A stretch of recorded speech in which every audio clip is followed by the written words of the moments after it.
네, 조금 전 전해드린 것처럼 내란 특검팀이 윤석열 전 대통령에게 직권남용 권리행사 방해죄 등의 혐의로 서울중앙지법에 구속영장을 청구했는데요. 두 분과 함께 짚어보겠습니다. 조현삼 더불어민주당 정책위 부의장, 하민경 국민의힘 대변인과 함께 주요 내용 살펴보겠습니다. 네, 어서 오세요.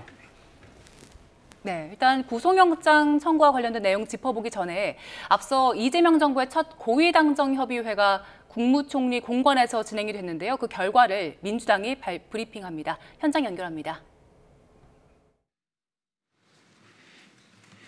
시작하겠습니다. 더불어민주당 수석대변인 박상혁 의원입니다. 오늘 있었던 제1차 국정안정 고위당정협의회에서 논의 결정한 사항에 대해서 브리핑 드리도록 하겠습니다. 물가 동향 및 대응 방향에 대해서 당정은 민생 경제의 핵심인 소비자 물가 동향을 점검하고 대응 방향을 논의하였습니다. 당정은 최근 소비자 물가 상승률이 2% 내외 등락 중인 국제 유가 변동성, 이상 기후 등 불확실성이 상존하고 누적된 인플레이션으로 물가 수준이 높아 생계 부담이 지속되는 만큼 체감 물가 안정을 위해 총력을 다해야 한다는 데 인식을 같이 하였습니다. 당은 식품, 외식 물가 안정을 위해 정부가 업계 등과 긴밀히 소통하여 가공식품 가격 인상률 최소화 등 소비자 부담 경감에 지속적인 노력을 기울일 것을 요청하였으며 정부도 이를 적극 검토하기로 하였습니다. 또한 당정은 지속 소통 협력하여 가용한 수단을 총동원해 물가 민생 안정에 만전을 기하기로 하였습니다.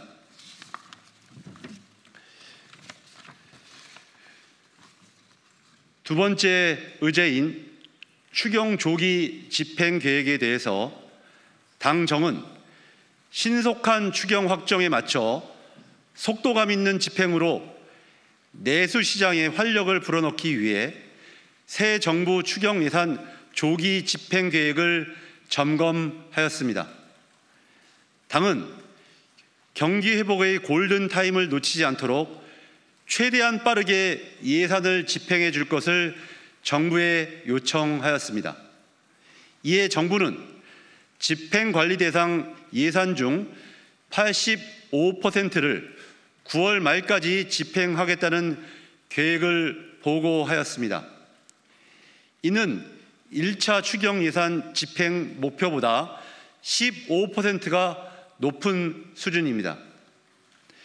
특히 민생회복 소비 쿠폰과 고효율 가전제품 구매비용 환급 등 소비 여력을 보강하고 민생 안정을 위한 사업이 국민들께 혜택이 신속하고 차질 없이 전달될 수 있도록 철저히 관리하겠다고 밝혔습니다.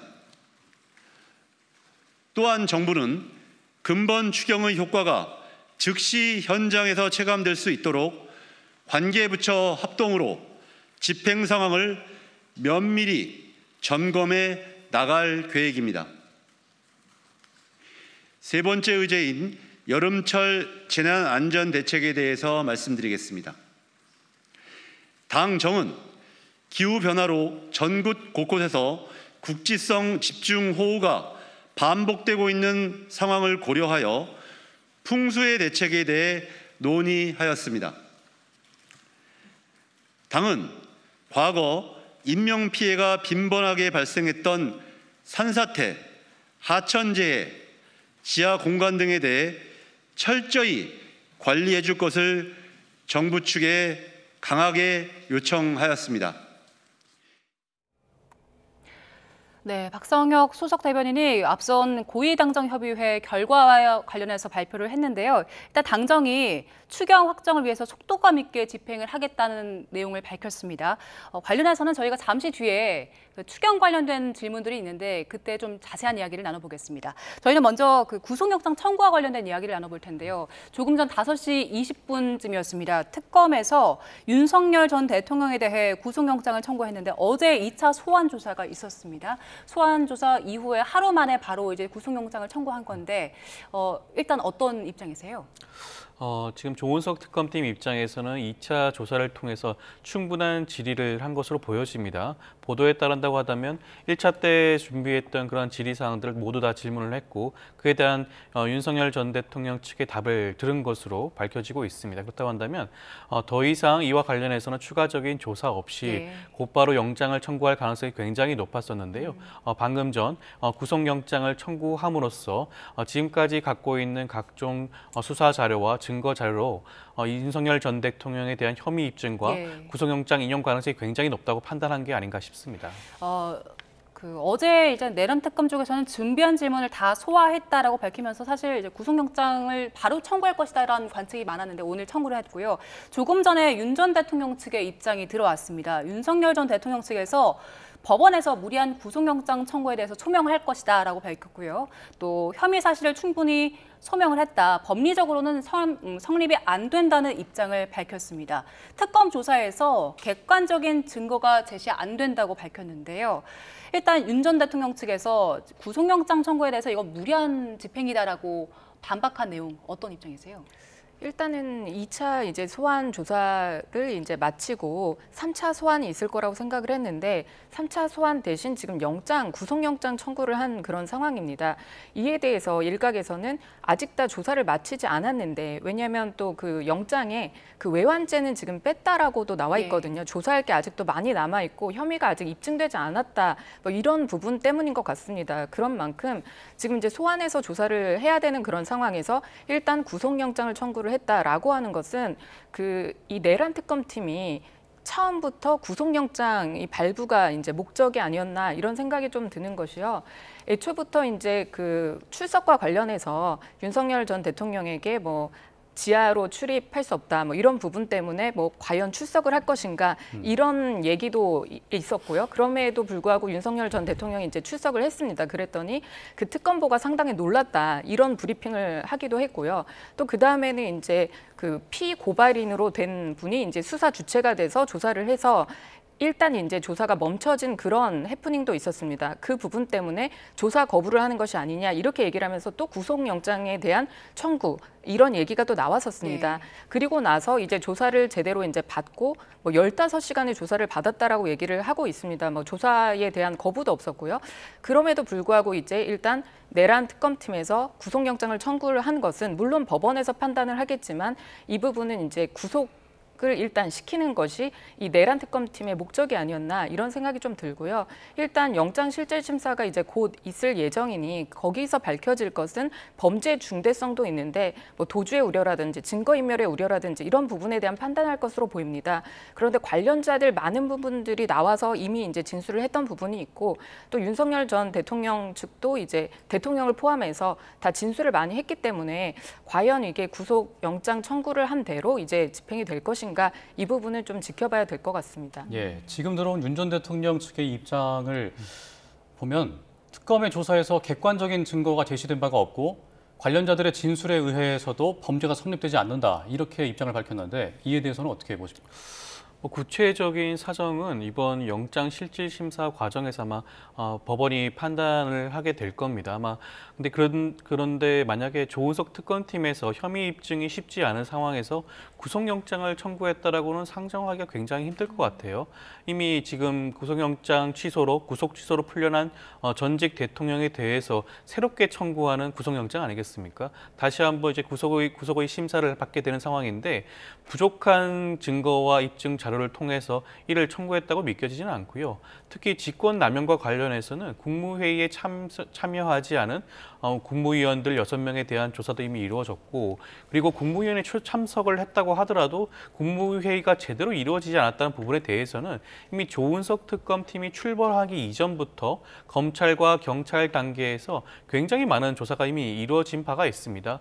뭐 최상목 전 부총리라든가 아니면 뭐 김용호 전 통일부 장관이라든가 여러 국무위원들의 경우에는 이미 어떻게 진술을 했냐면 안건이 제대로 상정되지 않았고 제안 설명도 없었고 찬반 투표도 없었다. 국무회의 요건을 갖추지 못했다라는 그런 진술이 이미 상당 부분 나와 있다고 할 수가 있겠습니다. 그렇다고 한다면 조은석 특검팀 입장에서는 직권남용 혐의에 대해서만큼은 이미 충분히 입증할 수가 있다고 보여지는 것이고요. 이 사안의 중대성이라는 것도 내란죄와 관련된 거 아니겠습니까? 그리고 증거인멸도 마찬가지입니다. 여전히 지금 윤석열 전 대통령 측에서는 혐의를 부인하고 있고 지금처럼 관련된 증거가 없다라고 주장을 하고 있잖아요. 지금 이 순간에도 관련된 주요 국무위원들과 여러 요인들에 대해서 증거 조작을 시도할 수가 있고 증거인멸을 시도할 수가 있는 부분입니다. 그렇다고 한다면 이 부분도 충분히 법원에서 판단을 할 수가 있지 않을까 싶습니다. 예, 일단 직권남용 혐의와 관련해서 좀 짚어주셨고 어제 그 허위 공문서 작성, 그러니까 사후 개헌 문건을 작성했다가 폐기한 부분에 대해서도 조사를 했는데 이와 관련해서도 뭐 한덕수 전 총리, 강희구 전 부속실장들도 소환해서 다 조사를 했었잖아요. 이 부분에 대해서 혐의를 조금 더 자세히 설명해 주실까요? 제가 이제 구속영장이 일단 청구가 된 상황이고 예. 이게 이제 법원에서 어떻게 판단할 것인지에 대해서 저희가 좀 지켜봐야 된다라고 이제 말씀드렸던 이 부분 또한 예. 이제 관련한 부분인데요. 이게 한덕수 총리와 이제 여러 사람들을 그 당시에 이제 국무회의에 참석했던 여러 사람들을 이미 불러서 이제 다 조사를 한 상황입니다. 네. 그렇기 때문에 이것은 뭐 문건 자체가 사후에 작성이 됐느냐 이런 부분들도 되게 중요한 상황이지만 당시에 참석을 했던 분들 뭐 아니면 참석하지 않았던 분들 관련자들의 진술이 상당히 중요한 그런 부분이었는데 이미 윤석열 대통령보다 더 전에 그분들이 다 나오셔가지고 예. 특검에서 다 조사를 한 상황입니다. 그렇기 때문에 이게 증거인멸의 우려가 없지 않느냐 이렇게 윤석열 전 대통령 측에서는 충분히 변호인 측에서 그렇게 이제 변호를 할 수 있는 부분이라고 이제 생각이 들고요. 이것은 중대한 이제 범죄의 중대성보다도 이게 수사나 조사 같은 경우에는 원래 불구속 수사가 원칙입니다. 예. 그렇기 때문에 법원에서 판단하는 것은 이 사람이 도주의 우려가 없고 증거인멸의 우려가 없다라고 한다면 충분한 이제 또 조사를 위해서 불구속된 상태에서 조사를 받는 것이 맞기 때문에 이제 법원에서 영장실질 심사를 할 때 이 부분을 더 위주로 이제 판단을 할 것이다. 저는 그렇게 생각이 듭니다. 왜냐하면 관련자들이 예. 이미 다 진술을 했기 때문에요. 네. 예. 직권남용 혐의와 허위공문서 작성 혐의 그리고 특수공무집행 방해 혐의까지 있는데 특수공무집행 방해 혐의에 대해서는 구체적으로 어떤 내용들이 포함된다고 보십니까? 일단 그 당시 과거에 윤석열 전 대통령에 대한 체포영장이 발부된 적이 있지 않겠습니까? 공수처가 신청을 했고 법원에서 적법하게 발부된 체포영장에 대해서 그 당시 체포영장 집행을 위해서 한남동 관저에 찾아갔을 때 그 당시 경호처 직원들이 이를 통제하고 방해하는 그런 행위가 있지 않았겠습니까? 그 당시에는 뭐 유혈 충돌이 발생하는 것이 아닌가에 대한 각종 우려도 굉장히 많았죠. 그런데 알고 봤더니 역시나 윤석열 전 대통령 측에 이에 대한 경호처에다 지시를 해서 이러한 적법한 체포영장 집행을 방해했다라는 그러한 진술이 나오고 있지 않겠습니까? 거기에 대한 혐의라고 할 수가 있겠고요. 여기에 대한 혐의도 이미 아마 윤석열 전 대통령 측에서는 예상치 못한 증거가 이미 확보된 게 아닌가 싶습니다. 구체적인 진술이라든가 구체적인 뭐 녹취라든가 이런 부분들이 있기 때문에 앞서서 아까 박정환 총경과 관련된 수사를 진행을 함에 있어서 수사를 거부하고 한동안 그 수사 자체를 거부하는 그런 예. 모습을 보였지 않겠습니까? 일각에서는 그런 보도가 전혀 예상하지 못한 중대한 증거가 제시되었다라는 그런 보도가 나올 정도였을 정도로 아마도 윤석열 전 대통령 측에서는 아마 이 특수공무집행 방해죄와 관련돼서는 아마 결정적인 증거를 아마 수사 과정에서 확보하고 이것을 이번 1차 조사 때 확인한 것이 아닌가라는 생각이 듭니다. 그렇기 예. 때문에 그 부분에 대한 혐의도 충분히 법원에 소명되지 않을까 싶습니다. 앞서 하민경 대변인 짚어주신 것처럼 일단 이번 구속영장에 그 외환죄는 포함이 안 됐습니다. 외환죄를 적용하는 것 자체가 상당히 어려울 것이다라는 관측들이 많았는데 그래서 특검이 이게 내란죄로 이걸 처벌하는 방안도 검토하고 있는 것으로 알려졌더라고요. 내란죄로도 처벌이 가능합니까?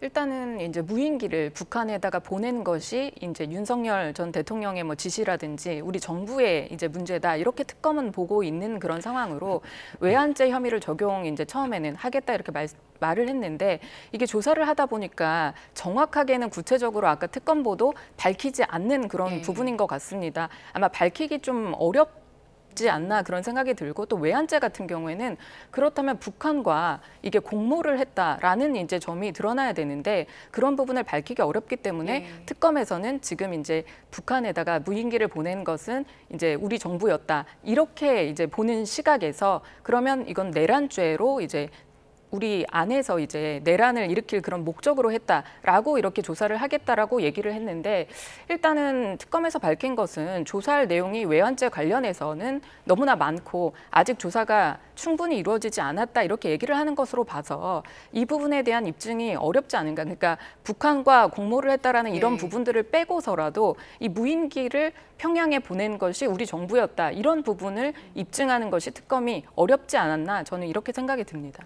예, 그럼 어찌됐든 이 내용이 영장에 청구가 됐다는 건 이 역시 특검팀이 뭐 소명할 수 있는 증거가 있다는 겁니까? 외환죄와 관련해서는 아마 충분한 준비가 되어 있지 않은 가능성이 높긴 합니다. 다른 사건들에 비해서는 외환죄와 관련된 수사가 진척이 되었다는 그런 각종 보도가 나온 적은 없었기 때문에 아마 조은석 특검팀 차원에서 아마 처음부터 기초 단계부터 수사가 진행되고 있을 가능성도 높아 보이고요.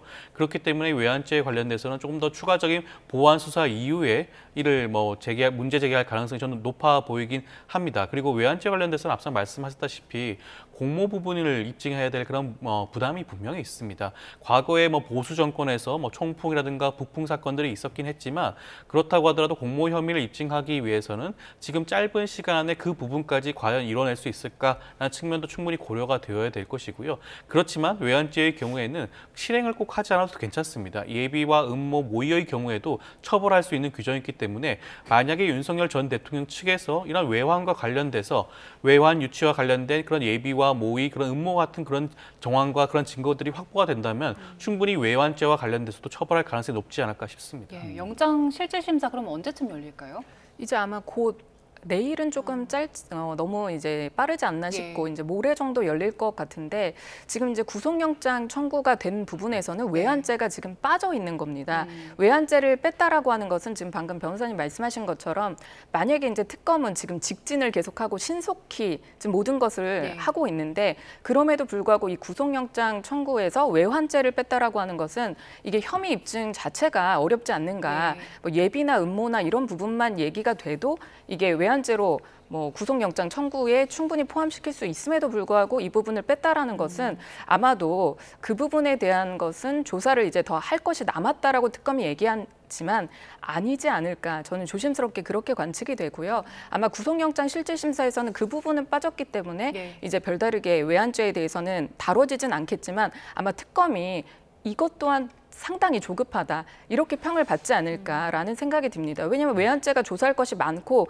충분히 이제 입증이 가능하다라고 했으면 3차 조사로 이제 소환을 해서 3차 조사를 한 뒤에 해도 이제 늦지 않다 이런 생각이 드는데 일단 외환죄 자체를 이제 뺐다라는 것은 아마도 특검이 이제 좀 혐의 입증하기가 어렵다 판단했기 때문으로 저는 생각이 듭니다.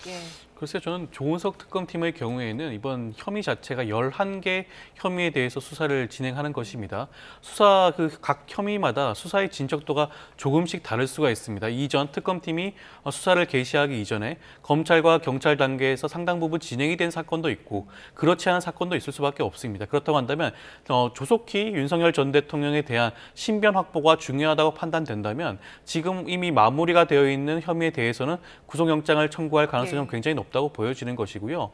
우리 법에 따르게 된다면 구속영장이 청구가 되게 되면 법원에서는 지체 없이 영장 실질심사를 열도록 되어 있습니다. 그렇기 때문에 그리고 뭐 특별한 사유가 없는 이상 구속영장을 청구한 다음 날까지는 영장 실질심사를 하게 되어 있기 때문에 저는 늦어도 내일까지는 구속영장 실질심사가 이루어지지 않을까 싶습니다. 그러면 두 분께서는 이제 법원에서 구속영장을 발부할 가능성에 대해서는 어떻게 보십니까? 짧게.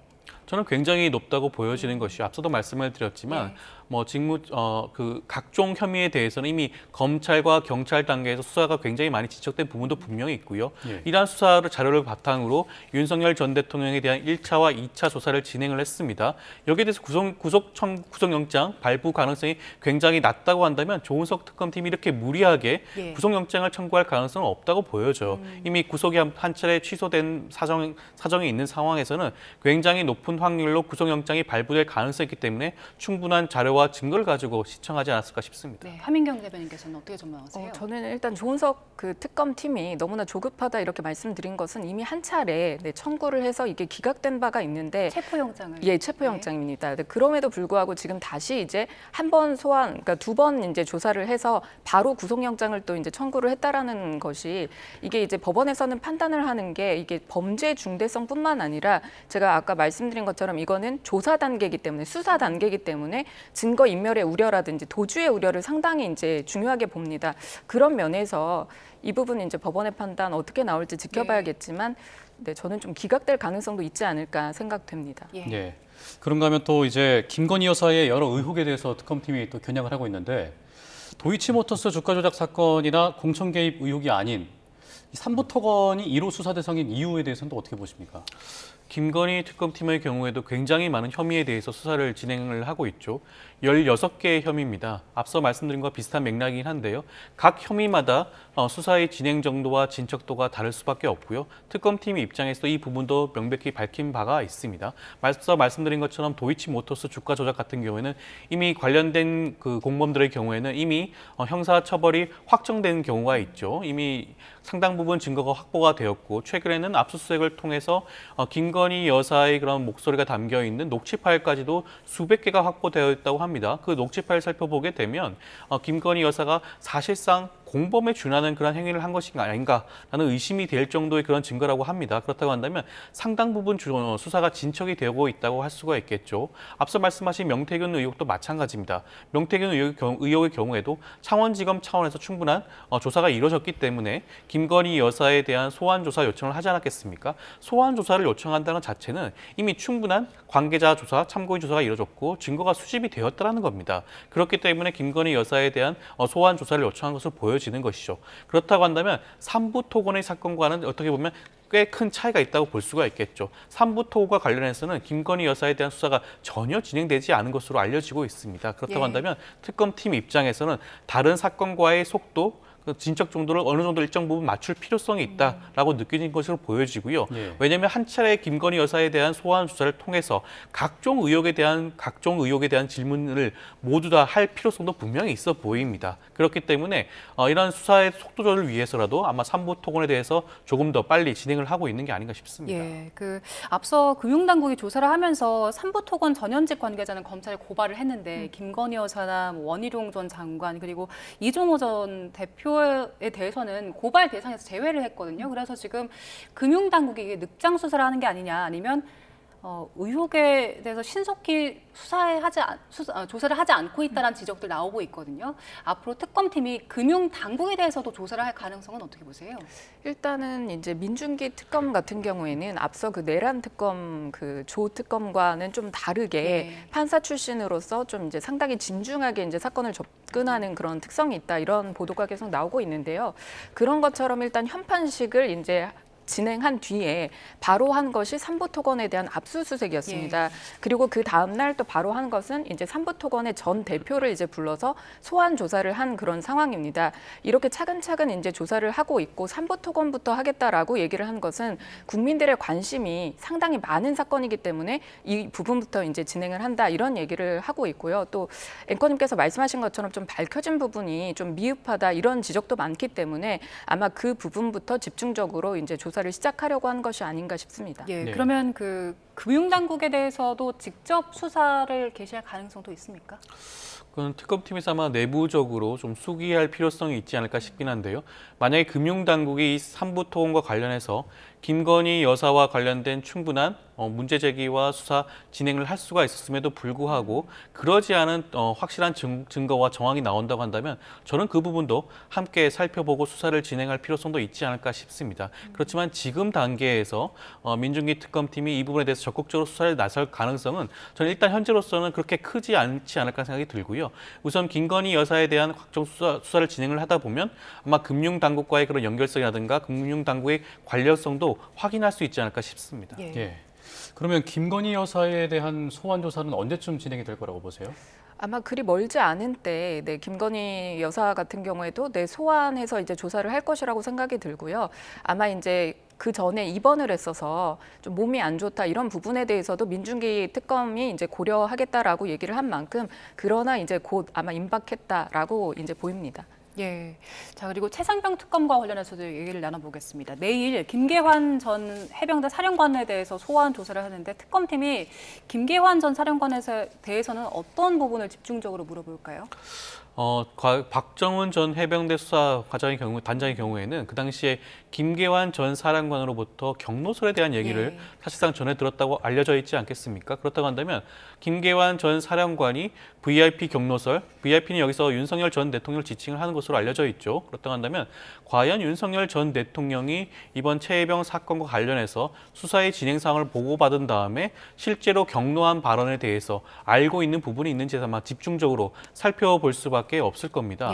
그렇다고 한다면 그 부분조차도 윤석열 전 대통령으로 수사가 향할 수밖에 없는 문제이기도 하죠. 그 중간 단계로서 김 전 사령관에 대한 수사가 진행이 될 것으로 보여지고요. 김 전 사령관의 진술 여부에 따라서 윤석열 전 대통령에 대한 추가 소환 조사 필요하지 않을까 싶습니다. 예. 이렇게 되면은 그 당시에 만약에 김계환 전 사령관을 통해서 그 경로설이 좀 더 구체적으로 소명이 된다면 당시 대통령실 그 회의 관계자들에 대해서도 좀 차례대로 조사가 이루어질까요? 네, 아마 그렇게 될 것 같습니다. 그 당시에 이제 박정훈 전 수사단장이 진술을 하기를 김계환 전 사령관으로부터 이제 대통령이 이제 보고를 받고 경로를 했다라는 말을 들었다라고 이제 진술을 했기 때문에 그 말을 정말 이제 했다라고 하는 그 김계환 전 사령관에 대한 조사가 필요한 상황이고요. 김계환 전 사령관 같은 경우에 그 전에도 국회에서나 법정에서나 이 모든 것을 이제 부인을 했던 그런 상황이기 때문에 아마 특검에서는 이제 소환해서 이 부분 정말로 듣지 못했는지 어떤 내용이 그러면 전화 통화에서 오고 갔는지 그 부분을 좀 파고들어서 수사를 할 것이라고 생각하고요. 앵커님께서 지적하신 대로 그 부분이 좀 밝혀지고 난 다음에 관련자들을 또 불러서 조사를 할 가능성이 매우 높아 보입니다. 예. 그리고 이제 오늘 첫 고위 당정대 회동이 있었는데 김민석 총리의 인준안 통과 이후에 첫 회동이었잖아요. 국무회의 의결을 마친 이제 추경안 집행에 대한 이야기가 주를 이뤘을 텐데 추경안에 대한 여야 입장이 좀 엇갈렸죠. 일단 추경안에 대해서는 국민의힘 측에서는 사실상 반대 의사를 밝히고 있지 않겠습니까? 그렇지만 추경안이라는 것은 과거 국민의힘 측에서도 30조 원 상당의 추경이 필요하다는 입장을 밝힌 바가 있습니다. 그와 대동소이한 수준에서의 그걸 추경안이라고 할 수가 있겠고요. 그리고 여기 상당 부분은 민생 회복 소비 쿠폰과 같이 민생을 지원하는 그런 분야라고 할 수가 있겠습니다. 지금 민생 경제가 굉장히 위험한 상황이기도 하죠. 자영업자 폐업률이 작년에 최대치를 기록했다고 할 정도입니다. 그렇다고 한다면 지금 당장 이번 연휴 그 여름 휴가철이 오기 전까지는 조속하게도 이런 모든 부분들이 집행될 가능성이 굉장히 필요함에도 불구하고 이에 대해서 적극적으로 응하지 않고 있는 국민의힘의 그런 입장에 대해서 반박할 수밖에 없는 사정이라고 할 수가 있겠죠. 추가 예산은 지금 적극적으로 집행이 되어야지만이 국민 경제의 마중물로서 역할을 충실히 할 수 있지 않을까 싶고 그 부분에 대해서 당정 협의를 통해서 밝혀진 게 아닌가 싶습니다. 예, 그 여야 입장이 일단 추경 관련해서는 좀 엇갈리고 있는 상황인데 그 추경 예산안에 이번에 그 특수학 활동비가 포함이 됐잖아요. 거기에 대해서 일단 입장이 나왔는데 관련 이야기를 듣고 그 이후에 하민경 대변인의 이야기도 들어보겠습니다. 저희들의 입장이 바뀌게 된 거에 대해서 국민들에게 죄송하게 생각합니다. 그래서 막상 이제 운영을 하려고 하다 보니까 여러 가지 어려움이 있는 건 사실입니다. 그러나 사과를 할 사람은 수석이 아니라 그 말을 했던 이재명 대통령 본인입니다. 국민 앞에 정직하게 솔직하게 해명하고 사과하는 것, 그것이 첫째입니다. 예, 그 지난해 민주당에서 당시 야당일 때 특활비를 전액 삭감을 하고 이제 여당이 되고서는 다시 부활을 시켰다라고 국민의힘에서 지적하고 있는 거잖아요. 맞습니다. 지금 이제 추경 관련해서 당연히 추경이 필요한 그런 상황입니다. 그 부분에 대해서 국민의힘에서 지적을 하는 것이 아니라 이 추경에 대한 그 내용이 문제입니다. 문제는 지금 말씀하신 대로 특활비 같은 경우에 민주당이 야당이었을 때 특활비가 왜 필요하냐, 이재명 대표가 얘기했던 것이 그러니까 그 당시 이재명 대표였을 때 얘기를 했던 것이 추경이 그러니까 특활비가 없어서 나라 살림을 못한다라고 한다면 참 당황스럽다. 너무나 무능한 정부다. 이렇게까지 얘기를 했는데 이제 와서 대통령실의 특활비를 41억 원을 이제 예산을 복원시켜 놓고 그 외 특활비 105억 원을 이제 포함을 시켜 놨고요. 예. 그 중에 더 황당했던 것은 국방 예산으로 되어 있는 905억 원을 삭감을 한 것입니다. 그렇게 삭감을 해놓고서 이거는 국회 이제 그 국방위에다가는 사전에 어떤 얘기도 없이 했었고요. 이게 예산 이제 관련해 가지고 마지막 협상할 때까지 이 부분을 감추고 내놓지 않았다. 이런 부분이 지적돼서 이게 문제인 거거든요. 예. 특활비 같은 경우에는 당연히 필요한 부분입니다. 필요했음에도 불구하고 민주당이 그 당시에 거대 야당이었을 때 정부의 일을 못하게 하려고 발목을 잡았던 그런 부분입니다. 그런데 1년도 채 지나지 않아서 지금 이제 정부가 되고 나니까 우상호 이제 정무수석이 나와서 얘기한 게 예. 나라 살림을 맡아서 하고 보니까, 그러니까 집권 여당이 되고 보니까 이 특활비가 정말 필요하더라. 이렇게 얘기를 하면서 이해를 해달라고 했는데 이게 이해를 할 것이 아니라 그럼 당시에 그랬던 부분, 정말 힘 자랑을 하고 정부가 일을 못하게 했던 이 부분에 대해서 사과를 해야 된다. 그러지 않으면 정말 이게 뻔뻔하고 염치가 없다, 후한무치하다 이렇게 말씀드릴 수밖에 없는 그런 부분의 일입니다. 그래서 이런 부분을 지적하는 것이고, 아까 전에 저희가 고위 당정의를 하고서 브리핑을 할 때 저는 국방 예산 905억 원을 정말 깎은 것에 대해서 뭐라고 한마디 얘기를 할 줄 알았습니다. 그런데 그 부분에 대해서 얘기하지 않는 것은 국민이 몰랐으면 하는 그런 부분이 아닌가 이런 생각이 들고요. 지금 그 특활비에 대해서 다시 예산을 복원해야 되는 이유를 국익과 안보라고 이제 민주당과 대통령실에서 얘기를 했습니다. 그런데 그럼 국익과 안보를 위해서 가장 해야 되는 군 예산 905억 원 도대체 깎아놓고 이 특활비를 늘리는 이런 추경을 해놓고 자꾸 민생 얘기를 하니까 저희는 이제 국가가 생각하는 그럼 안보라는 것은 무엇인가? 저희는 되묻지 않을 수가 없다. 이거는 야당의 입장으로서 저희가 책임 있는 야당이 되기 위해서 할 수밖에 없는 그런 질문인데 좀 대통령실에서 답변을 해주셨으면 좋겠습니다. 네, 특활비와 관련해서 일단 그 이중잣대다, 위선이다라는 지적도 있고, 그리고 그 정책을 이제 추진한 과정, 소통과 관련된 부분에 대해서도 비판이 큰 것 같아요. 우선 그 특활비와 관련해서는 뭐 국민의힘 측에서는 그러한 지적을 할 수도 있어 보이긴 합니다. 그렇지만 과거 민주당이 특활비 예산을 삭감했던 이유는 특활비와 관련해서 그 부분 사용 용처에 대한 소명과 입증이 가능한지에 대해서는 질의였습니다. 그에 대한 문제 제기였고요. 국정원의 경우에는 그와 관련된 입증을 하였기 때문에 특활비 예산이 그대로 복원된 전례가 있습니다. 대통령실과 검찰의 경우에는 제대로 된 소명을 하지 못했죠. 그렇기 때문에 관련된 예산을 삭감했다고 할 수가 있겠고요.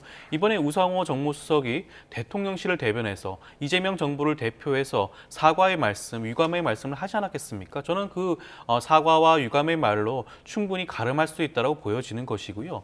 그리고 대통령실 입장도 마찬가지입니다. 이 관련된 특활비 사용 내역을 추후에 소명하고 입증하겠다라는 입장을 발표했어요. 그렇다고 한다면 추후에 실제로 대통령실이 이 부분에 대해서 소명을 제대로 하는지를 살펴보고 난 다음에 그렇지 않다고 한다면 지금 말씀하시는 것처럼 뭐 내로남불이라든가 뭐 그런 식으로 비판을 할 수가 있겠죠. 아마 이재명 정부는 그 부분에 대해서는 충분히 소명하고 입증할 자료를 국회에 제출하지 않을까 싶습니다. 그리고 앞서 말씀하신 국방 예산과 관련해서는요. 국방 예산의 특징이 있습니다. 다른 예산과 달리 불용 예산이 굉장히 많은 그런 예산이에요. 지금 앞서 말씀하시는 그런 국방 예산의 경우에도 구매에 관련된 각종 입찰이라든가 아니면 시험 운전이라든가 여러 가지 절차 때문에 예산이 집행이 되지 않은 것뿐입니다. 이것은 내년에 이 관련된 예산은 그대로 집행이 될 예정이에요. 지금 올해 25년에는 이 부분 예산이 필요하지 않기 때문에 삭감을 했다라고 이해할 수가 있는 것이지 이것을 국방 예산을 줄여서 뭐 국방 안보를 소홀히 한다 이러한 뭐 프레임은 사실관계를 왜곡한 것이라고 할 수가 있겠습니다. 그러니까 상황에 따라 달라진다는 말씀이신 것 같고 또 과거에 그 삭감했던 이유는 불투명하게 운영이 돼서 삭감을 했던 거다 이런 논리거든요. 이 부분에 대해서는 또 같은 입장이십니까? 어떤 국민이 들어도 이 부분 정말 한 입 갖고 이제 두 말 하려고 하니까 면목이 없을 거다 이런 생각이 들고요. 그 당시에 이재명 대통령이 이제 당 대표셨고 또 박찬대 이제 원내 대표도 얘기를 했던 게 특활비 없어서 나라 살림을 못하면 이거는 나라 문 닫아야지라고까지 얘기를 했던 특활비는 그래서 국민들이 생각하기에 그러면 전혀 필요가 없는 그런 돈인가 보다 이렇게까지 얘기를 사실 한 게 민주당입니다.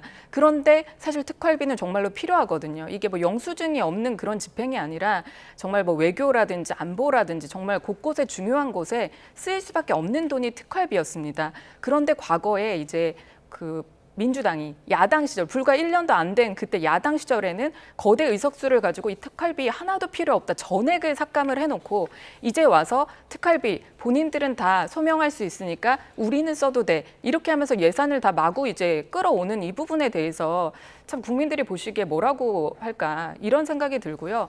왜 이렇게 솔직하지 못할까? 특활비 필요했는데 그 당시에 그냥 우리가 힘을 가지고 일 못하게 그냥 막았어. 미안하다. 이렇게 사과를 해야 될 그런 일 가지고 이제 와서 우리는 투명하게 이제 다 소명할 수 있으니까 우리 쓰는 거 한번 봐봐. 이런 거잖아요. 지금 아직 이재명 정부에서 일을 한 것도 없고 특활비 가지고 뭐 한 거가 없습니다. 그런데 이 부분 어떻게 이게 투명하게 소명을 하겠다는 것인지 저는 의아스럽고요. 그리고 특활비라는 것이 국민들한테 다 소명하지 않지만 그 내부적으로 절차가 있습니다. 소명하는 절차를 다 해왔던 것인데 민주당에서 투명하지 않다. 그냥 다 삭감을 했던 것이거든요. 그래서 그렇기 때문에 그 부분에 대해서 이재명 대통령이나 아니면 뭐 박찬대 지금 이제 당대표 출마하시려고 나오시는 분들이나 민주당에서 제대로 사과를 해야 된다. 그러지 않으면 이거는 내로남불이라는 얘기밖에 들을 수 없다. 네, 그렇게 생각합니다. 예, 이재명 대통령이 취임한 뒤에 뭐 김민석 국무총리 인준안이나 또 추경안 같은 것들이 모두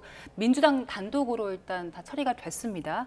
14일 그리고 15일, 16일 3일 동안 장관 후보자들 인사청문회가 예정이 돼 있거든요. 이런 상황에서 여야 대치가 이어져도 민주당에서 단독으로 밀어붙이면 국민의힘에서는 딱히 쓸 수 있는 카드가 없어 보이는데 어떻습니까? 저희는 일단 쓸 수 있는 카드가 없는 것이 맞고요. 그러나 소수 야당이지만 소수 야당의 역할은 국민 대신 제대로 검증하는 절차를 저희가 밟아야 된다. 그래서 나라에서 정부에서 대통령실에서 마음대로 본인들 마음대로 할 수 없게끔 하는 것이 저희 야당의 역할이라고 생각을 합니다. 이번에 김민석 국무총리 이제 그 인사청문회에서 보신 것처럼 뭐 검증도 없고 뭐 소명 자료도 없고 증인도 없고 그런 청문회였지만 결국은 이제 국무총리로 임명이 되셨습니다. 그리고 나서 이제 오늘 열었던 게 고위 당정 협의체였는데요. 일단 그렇게 인사청문회를 국무총리 후보자가 이제 받고 나니까 다음 장관 후보자들 같은 경우에도 지금 의혹이 상당합니다. 이게 상당한 정도가 정말 저희가 딱 보면 범죄 일람표라고 얘기할 수 있을 만큼 심각한 그런 수준입니다. 뭐 정은경 그 장관 후보자 같은 경우에는 당시 이제 코로나19 때 정말 국민 영웅으로 질병관리청장으로서 정말 소임을 다했다 이렇게 이제 평가를 받는 그런 인물인데 저희가 알고 보니까 그 배우자가 저희가 코로나 때 국민들의 생명과 안전과 정말 촌각을 다투는 그런 시각에 배우자가 그 관련해서 손 소독제라든지 뭐 마스크라든지 관련 주식을 지속적으로 매수해서 이익을 남긴 그런 이해 충돌 그런 우려마저도 지금 제기되는 그런 의혹마저 제기되는 그런 상황입니다. 왜 더불어민주당에서는 사실 인물도 많고 인재도 많을 텐데 이런 분들을 각 부에 이제 장관 후보자로 내세우면서 인사청문회 때도 하루 이틀만 그냥 입 꾹 다물고 있으면 그냥 지나가고 모면할 수 있으니까 이렇게 생각되는 그런 인사청문회 만드시지 마시고 정말로 인재 많은데 그런 분들을 쓰셔야지 지금 이렇게 포상용으로 그 정부의 이제 각 부처의 장관들을 세웠다 이런 얘기들이 자꾸 들리는 것을 막아야 되지 않겠는가. 그래야지 이제 일기 내각으로서 더 힘있게 일할 수 있지 않을까. 저는 이렇게 대통령실에서 감히 이제 제언해보고 싶습니다. 예, 말씀하신 대로 앞으로 있을 인사청문회에서 만약에 민주당이 밀어붙인다면 새 정부가 출범한 지 얼마 안 됐는데 불통 이미지가 생기는 게 좀 정치적으로 부담이 되지 않을까요? 글쎄 저는 이재명 정부가 각종 인선안에 대해서 밀어붙인다는 그런 단어가 사용될 정도로 하지는 않을 거라는 생각이 듭니다. 앞서 김민석 총리에 대한 인준 과정도 살펴보게 되면 충분한 시간을 드리고 국민의힘 측에 주장하는 의혹에 대해서 모두 다 소명을 저는 했다라고 생각이 듭니다. 국민의힘이 제1야당으로서 정부에 대한 견제와 비판의 역할 반드시 해야 되죠. 그러한 부분에 대해서 이를 이재명 정부가 무시하거나 외면할 생각은 전혀 없습니다. 단지 합리적인 의심을 제기를 하고 결정적인 그런 낙마 사유라든가 하자 사유를 지적을 해야 되는데 김민석 총리의 인준 과정을 살펴보게 되면 그런 결정적인 하자라고 할 만한 것이 나오지가 않았어요. 거기에 대해서 인준 절차를 정리를 한 것으로 보여지는 것이고요. 이것은 김민석 총리의 경우도 마찬가지긴 하지만 총리 공백 상태를 조기에 마무리 짓고 국정을 안정시키고 추후에 있을 내각 구성에 대한 제청 권한을 행사하기 위해서는 총리 인준이 반드시 필요한 사안이었습니다. 그렇기 때문에 그 당시에도 많은 국민들이 김민석 총리를 인준안을 통과시키는 것에 대한 긍정적인 여론이 더욱더 높았던 것이죠. 그렇다고 한다면 국민의힘이 지금까지 김민석 총리 인준 과정을 살펴보게 되면 인사청문회를 제대로 하지 못한 책임은 여당에 있는 것이 아니라 야당이자 제1야당인 국민의힘에 있는 것입니다.